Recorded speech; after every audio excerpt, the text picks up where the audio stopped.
Hi guys, welcome to EduStep. Hope you all are doing well. So we are talking about Heron's formula, that is chapter number 12, and we are dealing with the applications of Heron's formula in finding the area of quadrilateral. ठीक है, तो हम लोग exercise 12.2 पे है, जिसकी part 3 हम लोग आज डिस्कस करने वाले हैं. This is part 3 of exercise 12.2. इसमें हम लोग डिस्कस करेंगे question number 5 and question number 6. ठीक है, तो जल्दी से बिगिन करते हैं अपने क्वेश्चन नंबर 5 के साथ.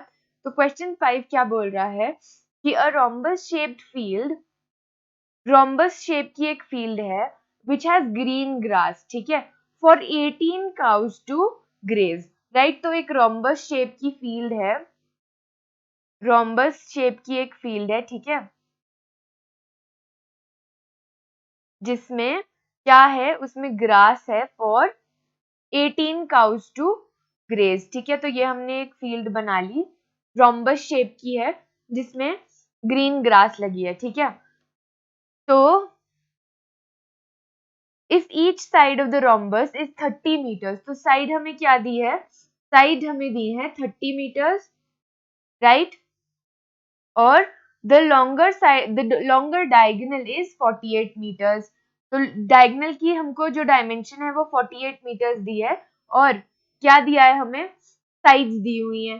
ठीक है, तो अब जो दोनों ट्रायंगल्स होंगे ऑफ द रोम्बस, पहले इसको एक बार हम नेम कर लेते हैं, A B C and D. तो हमें निकालना क्या है, हमको निकालना है area of rhombus A B C D, है ना. तो ये किसके इक्वल होगा, ये इक्वल होगा area of triangle A B D plus area of triangle B C D. ठीक है, तो इन दोनों के इक्वल होगा ये. अब एरिया हम लोग कैसे निकालेंगे, सबसे पहले तो जो दोनों ट्रायंगल्स होंगे, that is triangle 1 and triangle 2, these are going to be congruent. तो इसका मतलब क्या हो गया, इनका एरिया क्या होगा, सेम होगा. तो अगर हम दोनों में से किसी भी एक का एरिया निकाल के डबल कर लेते हैं तो हमें क्या मिल जाएगा, रोम्बस का एरिया मिल जाएगा. तो हम लोग निकाल देते हैं, एरिया इज इक्वल टू, अब हिरॉन्स फॉर्मूला लगाकर हमें पता है हमारा क्या आ जाएगा formula, under root of s into s minus a into s minus b into s minus c. तो सबसे पहले एस निकाल लेते हैं. एस कैसे आ जाएगा हमारा, पेरीमीटर बाय 2, याद है ना आप लोगों को. तो adding all the three sides, 30 plus 30 plus 48 divided by 2, मतलब 108 डिवाइडेड बाय 2, तो 54 हमारा क्या आ गया, सेमी पेरीमीटर आ गया. तो अब पुट कर लेते हैं, area is equal to under root of 54 into 54 minus 30 into 54 minus 30 into 54 minus 48. ठीक है, ये हमने पुट कर दी हमारी सारी values. 54 multiplied by 54 minus 30 is going to come out to be 24 into 24. यहाँ पे भी सेम है, यहाँ पे भी सेम है ना. और 54 minus 48 is 6. ठीक है, अब इसको हम ब्रेक करके लिख लेते हैं. 54 को हम कैसे लिख सकते हैं, 3 इंटू 3 9 इंटू 6, है ना, इंटू 24 इंटू 24 इंटू 6. राइट, तो अब इसमें से जो पेयर्स हैं वो बाहर निकाल लेते हैं. 3 और 3 का पेयर है तो एक 3 बाहर आ जाएगा, 6 और 6 का पेयर है तो एक 6 बाहर आ जाएगा, और 24 इंटू 24 का पेयर है तो एक 24 बाहर आ जाएगा. तो ये किसके इक्वल आ गया हमारा, ये आ गया हमारा 18 इंटू 24. इसको हम लोग एज इट इज रहने देते हैं, कैलकुलेशन हम लोग लास्ट में एक ही बारी करेंगे, क्यों टाइम वेस्ट करने से बेटर है कि हम कैलकुलेशन इकट्ठी करें. ठीक है, तो 18 इंटू 24, अब ये क्या आ गया, ये आ गया एरिया ऑफ वन ट्रायंगल. ठीक है, एरिया ऑफ वन ट्रायंगल. अब अगर हमें निकालने हैं एरिया ऑफ टू ट्रायंगल्स, तो हम क्या करेंगे, एरिया ऑफ टू ट्रायंगल्स निकालने के लिए हम डायरेक्टली 2 से मल्टीप्लाई कर देते हैं इसको, है ना. तो टोटल एरिया ऑफ रोम्बस हमारा क्या आ जाएगा, area of rhombus ABCD is equal to 18 into 24 into 2, ठीक है, ये आ गया हमारा टोटल एरिया। अब हमको क्या करना है कि ये एरिया किसके लिए था, ये जो ग्रीन ग्रास इस रोम्बस पे थी ये 18 काउज के लिए थी, है ना, ये हमारी 18 काउज के लिए थी। तो 18 काउज के लिए कितनी है, 18 इंटू 24 इंटू 2, तो 1 काउ के लिए कितनी हो जाएगी, 1 के लिए हमारी ग्रास हो जाएगी on area 18 into 24 into 2 divided by 18, ठीक है। एक के लिए निकालनी है, 18 काउस के लिए हमको पता है कितनी है, तो 1 काउ के लिए निकालने को हम 18 से डिवाइड कर देते हैं।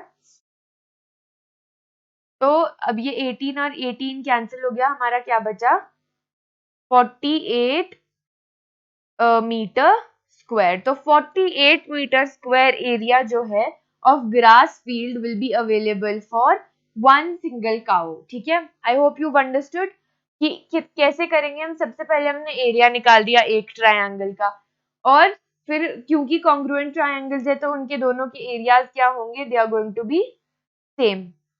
तो एक का निकाल दिया, वो आ गया हमारा 18 इंटू 24। दो का निकालने के लिए क्या करेंगे, 2 से मल्टीप्लाई कर देंगे, है ना। यहाँ पे हमने 2 से मल्टीप्लाई कर लिया टोटल एरिया निकालने के लिए।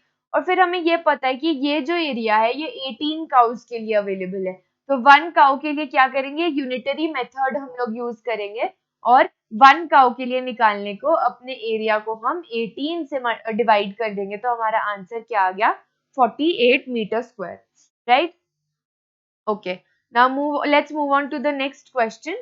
An umbrella is made by stitching 10 triangular pieces of cloth of 2 different colors, ठीक है, each piece measuring 20 centimeter, 50 centimeter and 50 centimeter. How much cloth of each color is required for the umbrella? तो जितने भी triangles form हुए हैं हमारे umbrella के, वो क्या हैं, सेम डायमेंशन के हैं, उन सब की जो साइड्स हैं वो 50, 50 और 20 है, ठीक है।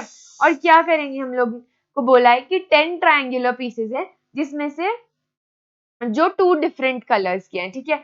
यहाँ जैसे हमने ले लिया है पीच और ब्लैक, तो इसका मतलब क्या हो गया कि 5 जो है हमने 5 ट्रायंगल्स पीच कलर के बनाए हैं और 5 ट्रायंगल्स हमने ब्लैक कलर के बनाए हैं। तो हमें कैलकुलेट करना है कि पीच क्लॉथ कितना लगेगा और ब्लैक क्लॉथ कितना लगेगा। तो उसके लिए सबसे पहले हम क्या करते हैं, क्योंकि हर ट्रायंगल सेम डायमेंशन का है तो हर ट्रायंगल का एरिया सेम होगा, तो हम एक ट्रायंगल का एरिया निकाल लेते हैं पहले, ठीक है। तो area is equal to under root of s into s minus a, s minus b, s minus c, है ना। एस निकाल लेते हैं, एस क्या आ जाएगा हमारा, साइड्स क्या गिवन है हमको 20 plus 50, sorry 20 plus 50 plus 50 given है हमको साइड, है ना। तो ये सम कितना आ गया, ये सम आ गया हमारा, this sum is going to come out to be, semi perimeter निकालने के लिए पहले हम 2 से भी डिवाइड करेंगे, है ना। तो सम आ गया हमारा 120 डिवाइडेड बाय 2, तो ये कितना आ गया 60। तो सेमी पेरीमीटर हमारा आ गया 60, ठीक है। तो area is equal to under root of 60 into 60 minus 50 into 60 minus 50 into third क्या है हमारी साइड 60 माइनस 20, राइट। तो अब सॉल्व कर लेते हैं, under root of 60 into 10 into 10 into 60 minus 20 is 40, ठीक है। तो इसको ब्रेक करके लिख लेते हैं अब हम 6 into 10 into 10 into 10 into 4 into 10। तो 60 को हमने लिख लिया 6 इंटू 10 और 40 को हमने लिख लिया 4 इंटू 10। तो सबसे पहले 4 तो अपने आप में स्क्वायर है, तो ये बाहर आके क्या बन जाएगा 2, और पेयर्स कितने बन रहे हैं हमारे 1, एक ये बन गया 10 और 10 का पेयर, और एक ये और ये बन गया, तो 2 पेयर्स 10 के बाहर आ गए, 10 इंटू 10 हो गया 100, इंटू √6 हमारा अंदर ही रह गया। तो ये क्या बन गया 200 इंटू √6। अब हमारे पास ये एक ट्रायंगल का आया है। अब पीच कलर के हमारे पास कितने ट्रायंगल्स थे? Wait, I am going to erase ऊपर वाला पोर्शन। तो पीच कलर के हमारे पास कितने ट्रायंगल्स थे? हमारे पास थे 5 ट्रायंगल्स पीच के और 5 ही ब्लैक के। तो इसका मतलब क्या हो गया कि दोनों कलर का जो हमारा क्लॉथ है वो सेम ही यूज होगा, उसका एरिया जो होगा वो सेम होगा। तो पीच क्लॉथ का एरिया निकाल लेते हैं हम पहले। पीच क्लॉथ कितना यूज हो जाएगा 5 इंटू 200 अंडर √6। तो ये क्या हो गया 1000 under √6 centimetre square peach cloth use होगा। और ब्लैक क्लॉथ भी कितना यूज होगा? ब्लैक क्लॉथ भी उतना ही होगा क्योंकि 5 ट्रायंगल्स थे। तो ट्रायंगल का एरिया एक का कितना है हमारा 200 अंडर √6।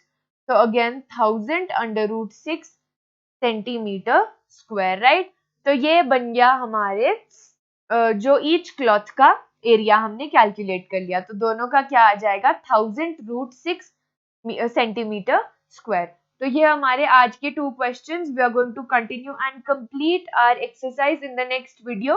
तो नेक्स्ट वीडियो को प्लीज मिस ना करें। उसमें हम लोग आज ये हमारी एक्सरसाइज और जो हेरॉन्स फॉर्मूला का चैप्टर है उन दोनों को फिनिश करके we are going to move on to the next chapter in the next week. All right, so guys, stay tuned and don't forget to like, share and subscribe to our channel EduStep. Thank you.